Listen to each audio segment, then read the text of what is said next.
Hello guys, for today's video, magluluto pala tayo ng adobong chicken na nilagyan ko ni sliced cheese na may pagka-creamy. Ayan na nga, napakain na ako. Ito nga pala yung mga gagamitin natin sa cup guys na kailangan natin sa ating pagluluto.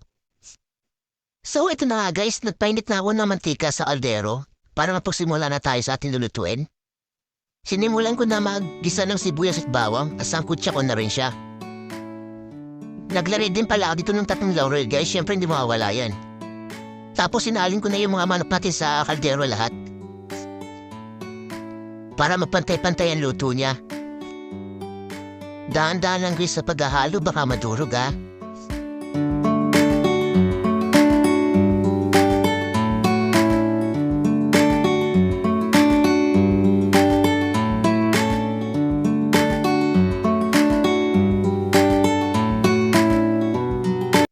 So after na yan guys, nilagyan ko na ng pamintang durog at nilagyan ko din ng toyo tsaka suka. Kaya na bahala magtansya sa dami ng ilalagay nyo sa ating lulutuin.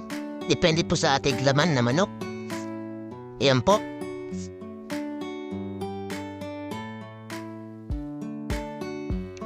Guys, ito nga pong dilaw na nakikita nyo.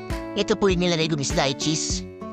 Ayan po, inalo-halo ko lang po. Hindi ko na po napakita yung brand din ng cheese na yan.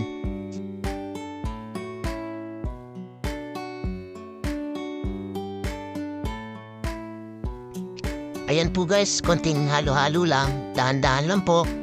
At nilagyan ko rin po yan ng konting asukal kung nakita nyo po. Para medyo manamis-namis po siya at malasang-malasa. Balanse ang pagkakadali. So guys, hintayin lang po natin kumulo siya ng ganyan at maluto. Mga 1 hour po ang paghihintay natin.